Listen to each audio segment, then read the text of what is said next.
പട്ടാമ്പി നഗരസഭാ chairperson CPM-ലെ O ലക്ഷ്മിക്കുട്ടിക്കെതിരെ UDF അംഗങ്ങൾ കൊണ്ടുവന്ന അവിശ്വാസ പ്രമേയം ചർച്ചയ്ക്കെടുക്കാതെ തള്ളിപ്പോവുകയായിരുന്നു. 28-അംഗ കൗൺസിലിൽ 11 UDF, 10 CPM, 6 V4 Pattambi, 1 BJP എന്നിങ്ങനെയാണ് കക്ഷിനില. V4 മുന്നണിയുടെ പിന്തുണയിലാണ് CPM ഭരണം കൈയാളുന്നത്. 28-ൽ പകുതി 14 അംഗങ്ങളെങ്കിലും ഉണ്ടെങ്കിലേ അവിശ്വാസം ചർച്ച ചെയ്യാൻ കഴിയുകയുള്ളൂ. എന്നാൽ ആകെ 13 പേരാണെത്തിയത്. UDF-ന്റെ 10 പേരും V4 മുന്നണിയിലെ ഒരാളും ഒരു BJP അംഗവുമാണ് എത്തിയത്. അംഗങ്ങൾ തികയാത്തതിനാലാണ് പ്രമേയം ചർച്ചയ്ക്കെടുക്കാതിരുന്നത്. ഇതോടെ അവിശ്വാസം പരാജയപ്പെട്ടു. അവിശ്വാസം രാഷ്ട്രീയ പ്രേരിതമാണെന്നും V4 സഖ്യത്തിന്റെ പിന്തുണയോടെ അവിശ്വാസത്തെ നേരിടുമെന്നും CPM നേതൃത്വം വ്യക്തമാക്കിയിരുന്നുവെങ്കിലും V4 സഖ്യത്തിലെ അംഗവും ഭരണസമിതിയിലെ ആരോഗ്യ സ്റ്റാൻഡിംഗ് കമ്മിറ്റി ചെയർപേഴ്സണുമായ KT റുക്കിയ ചർച്ചയ്ക്കെത്തി.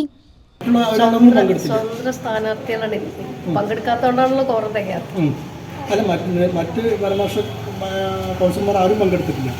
അതെ, ഞാൻ പങ്കെടുത്തു. എനിക്ക് പിന്നെ ഇതിൽ വലിയ പ്രതീക്ഷയോട് വന്നതാണ് ഈ ഭരണസമിതി. പല കാര്യത്തിലും ഉണ്ടായ പിന്നെ നമ്മുടെ പ്രതീക്ഷക്കൊത്ത് ഉയരാൻ കഴിയാത്തതും, അതുപോലെ തന്നെ ഈ മുന്നണിയിൽ നിൽക്കുന്ന ആളുകൾ പല പിന്നെ ഇപ്പോൾ നമ്മൾ കേട്ടിട്ടുണ്ടെങ്കിൽ ഇപ്പോൾ പട്ടാമ്പി പിരിച്ചു വിട്ടു എന്ന് വരെ നിങ്ങൾ തന്നെയാണല്ലോ പത്രക്കാർ കൊടുത്തിട്ടുണ്ടായിരുന്നത്. അതുപോലുള്ള ഇത് വന്നു. അതുപോലെ തന്നെ പല പാർട്ടികളായിട്ടും ഒരുപോലെ ചർച്ച നടത്തിക്കൊണ്ടിരിക്കുന്നു. ഞാനൊരു സ്വതന്ത്ര നിലപാടിൽ വന്നാണ്. ആ സ്വതന്ത്ര നിലപാടായിട്ട് മുന്നോട്ട് പോകാൻ ഞാൻ V4 മുന്നണിയിലെ അംഗമായ KT റുക്കിയ UDF-ന് പിന്തുണ നൽകിയതിൽ വിഷമമുണ്ട്. ഭരണസമിതിക്കെതിരെ പ്രവർത്തിച്ചതിന് KT റുക്കിയക്കെതിരെ നടപടിയുണ്ടാകുമെന്ന് V4 നേതാവ് TP ഷാജി പറഞ്ഞു. എല്ലാവരും ചേർന്നാണ് ഒരു കൂട്ടായ്മ ഉണ്ടാക്കിയത്. സാധാരണ കുറേ പ്രവർത്തകർ കൂടി ചേർന്നിട്ടാണ് ഒരു കൂട്ടായ്മ ഉണ്ടാക്കിയത്. ആ കൂട്ടായ്മയ്ക്ക് ലഭിച്ചിട്ടുള്ള ഒരു അംഗീകാരമാണ് ഞങ്ങൾ നിർത്തിയ എല്ലാ സ്ഥാനാർത്ഥികളും വലിയ ഭൂരിപക്ഷത്തോടു കൂടി വിജയിച്ചത്. അപ്പോൾ ഇത്രയും വർഷക്കാലം ഞങ്ങളുടെ കൂടെ പ്രവർത്തിച്ചു. സാധാരണക്കാരായ ഒരുപാട് ആളുകൾ ഞങ്ങളുടെ കൂടെ നിന്നു. ആ ഭരണമാറ്റത്തിന് ഞങ്ങൾക്ക് നേതൃത്വം നൽകാൻ സാധിച്ചു. ആ ഭരണത്തിന് പിന്തുണ നൽകാതെ മാറി നിന്നത് ഞങ്ങളെ സംബന്ധിച്ചിടത്തോളം ഏറെ പ്രയാസകരമായ ഒരു കാര്യമാണ്. എന്തെങ്കിലും തരത്തിലുള്ള വിഷയങ്ങളോ പ്രശ്നങ്ങളോ പ്രയാസങ്ങളോ ഉണ്ടെങ്കിൽ അതൊക്കെ ചർച്ചയിലൂടെ ഞങ്ങൾക്ക് പരിഹരിക്കാൻ കഴിയുമായിരുന്നു. ഈ അവസാന ഘട്ടത്തിൽ ഈ ഭരണകക്ഷിക്കെതിരായ ഒരു നിലപാട് സ്വീകരിച്ചു എന്നത് തികച്ചും ദൗർഭാഗ്യകരമാണ്.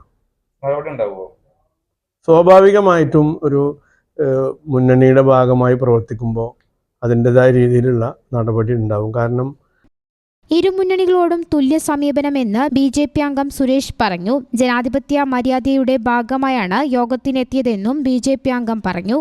നമുക്ക് ഭരണാധികാരി കൗൺസിലർ എന്നുള്ള നിലയ്ക്ക് നമുക്ക് നോട്ടീസ് തന്നിരുന്നു അവിശ്വാസ പ്രമേയത്തിൽ പങ്കെടുക്കുന്നതിന് വേണ്ടി.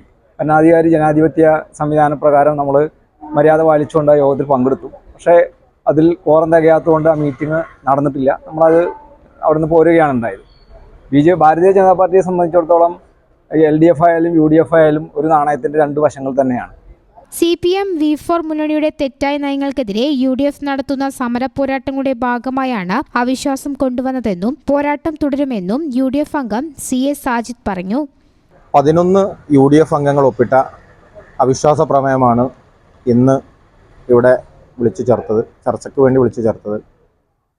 ഞങ്ങൾ അവിശ്വാസ പ്രമേയത്തിൽ സൂചിപ്പിച്ചിരുന്ന ചട്ടങ്ങൾ ലംഘിച്ചുകൊണ്ടുള്ള നഗരസഭാ ചെയർപേഴ്സൻ്റെ നിരന്തരമായ ഇടപെടലുകൾക്കെതിരെയാണ് ഞങ്ങൾ അവിശ്വാസ പ്രമേയത്തിൽ നോട്ടീസ് നൽകുന്നത്. ഏതായാലും അവിശ്വാസ പ്രമേയം കൊണ്ട് അതല്ലെങ്കിൽ ഈ ഒരു മുന്നേറ്റം കൊണ്ട് മാത്രം ഞങ്ങൾ അവസാനിപ്പിക്കുന്നില്ല. നിരന്തരമായ സമര പോരാട്ടങ്ങൾക്കുള്ള തുടക്കം മാത്രമാണ് ഇത് എന്ന് മാത്രം സൂചിപ്പിക്കുന്നു. ഭരണസമിതിക്കെതിരെ UDF കൊണ്ടുവന്ന അവിശ്വാസത്തിൽ പറഞ്ഞ കാര്യങ്ങൾ തെറ്റാണെന്ന് ജനങ്ങൾ മനസ്സിലാക്കിയെന്നും CPM V4 മുന്നണികൾ ഒറ്റക്കെട്ടായി ഭരണം തുടരുമെന്ന് ചെയർപേഴ്സൺ ഒ ലക്ഷ്മിക്കുട്ടി വ്യക്തമാക്കി. UDF കൊണ്ടുവന്ന ഈ ചെയർപേഴ്സൺ ഭരണസമിതിക്കുമെതിരെയുള്ള അവിശ്വാസം തള്ളിക്കളഞ്ഞിരിക്കുകയാണ്. LDF V4 എല്ലാ കക്ഷികളും ഒന്നിച്ചു നിന്നുകൊണ്ട് ഈ അവിശ്വാസത്തെ നേരിട്ടു. തീർച്ചയായും UDF കൊണ്ടുവന്ന ആക്ഷേപങ്ങളെല്ലാം തന്നെ ജനങ്ങൾക്ക് മുമ്പിൽ അവതരിപ്പിച്ച എല്ലാ കാര്യങ്ങളും കള്ളമാണെന്ന് ജനങ്ങൾ തിരിച്ചറിയുന്നുണ്ട്. News bureau, Pattambi.